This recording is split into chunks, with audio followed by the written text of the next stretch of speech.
longue honte. Une longue honte, mais je la combats. Je la combats car je sais que je n'ai pas à avoir honte. Je la combats et la combats sans cesse, cette honte particulièrement inutile. Nous venions ici tous les jours. Et parfois il était en retard.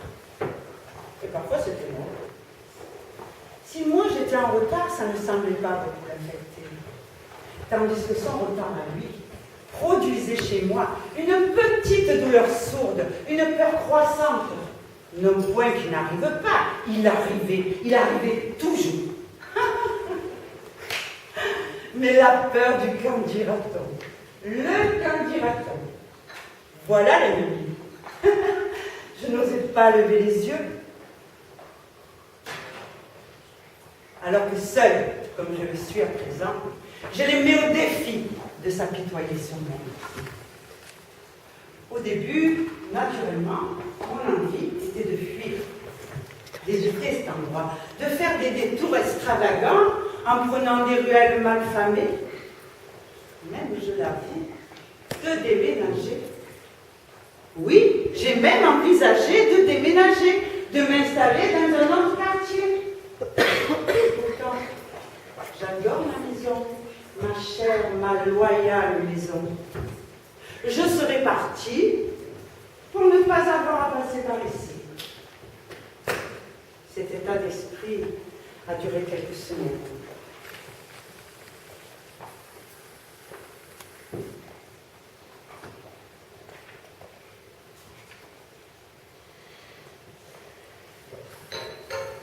Quelques semaines terribles. Car tout mon instinct, et pas seulement l'instinct, tous mes efforts de jugement s'unissaient pour guider mes pas loin de cet endroit. Un café. Seulement un café. Un café avec des tables vertes. Un petit café peint en vert. Que distinguer quoi? Quoi au juste? Rien. Que ma lutte contre moi-même. Et il n'aime pas. Il n'aime vraiment pas ça. Que la trace de l'amour détruit échoue sur leur table, s'accroche à leur chaise. Quand l'amour s'est brisé, ils préfèrent de loin que vous sombriez à la cargaison, alors qu'avant, ils vous souriaient, alors qu'ils vous applaudissaient pour le charme de votre passion. Soudain, ils montrent de la froideur. Ils se disent que vous êtes un oiseau de mauvais augure. Ils vous regardent comme un homme malade, fixé les yeux sur un corbeau.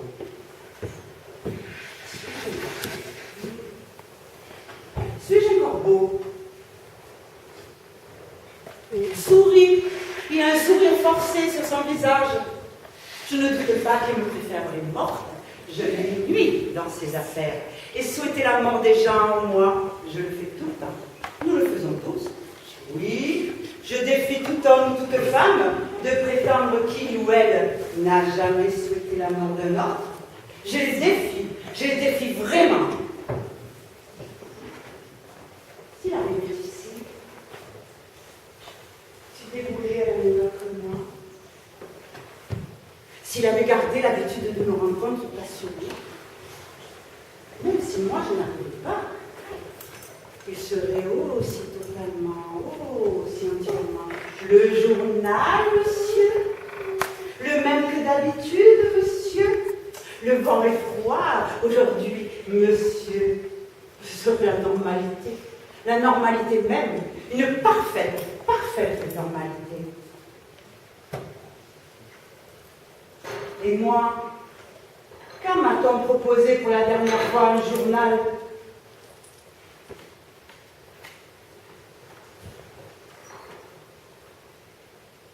Il y a eu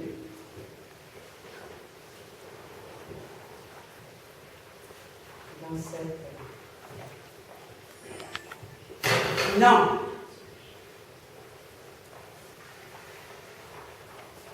Ou bien, c'est l'effet du hasard, la seule tasse de notre histoire commune, qui n'est jamais approché de ses lèvres.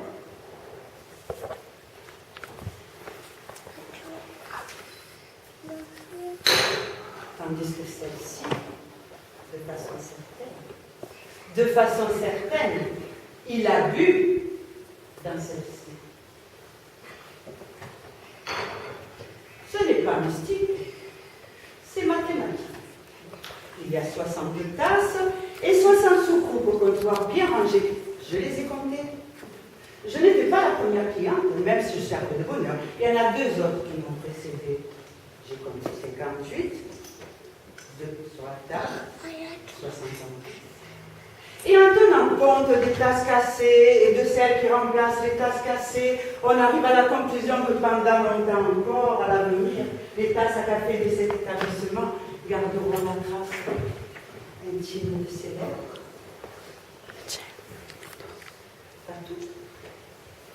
Nous nous soumettons aux lois du hasard. Mais la plupart,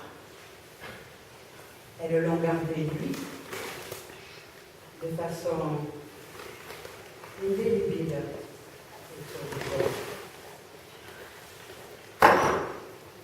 Une de moins. Oh, désolée. La perspective qui me tenait d'un monde dans lequel quelques-uns, une poignée, un seul exemplaire isolé de ces vestiges continue à exister après ma propre disparition me pose un problème. Ce n'est pas comme si c'était un homme d'une grande notoriété, célèbre, populaire, un chanteur, un démagogue. Non, il dissimulait ses qualités à tout autre que moi. Et il serait raisonnable de prétendre que, disons, je choisis un chiffre au hasard. 25 ans. La plupart de ces tasses ne seront plus en circulation. Et pas seulement parce qu'elles auront été cassées ou ébréchées. Cela les condamnera. Et il ne faut pas se cacher que dans une culture comme la nôtre, si dépendante de la mode, tout le lot pourrait être enlevé. Je pourrais débarquer ici un beau matin, un matin ordinaire en tout cas, à beaucoup d'égards, et m'apercevoir que tout le stock a été renouvelé. J'ai déjà vu ce genre de choses, et il ne consulte pas le client. Pourquoi le ferait-il? Il préfère peut-être vivre dans l'illusion que nous sommes aussi charmés qu'ils le sont par l'innovation. J'irai fouiller dans les poubelles. Allez. Mais si cette tasse seule échappait à la destruction, sans moi, comment son histoire pourrait-elle? J'en pleure. J'en pleure et j'ai honte de pleurer. Si vigoureusement que je combatte cette honte,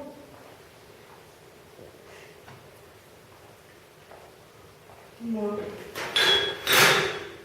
je pleure.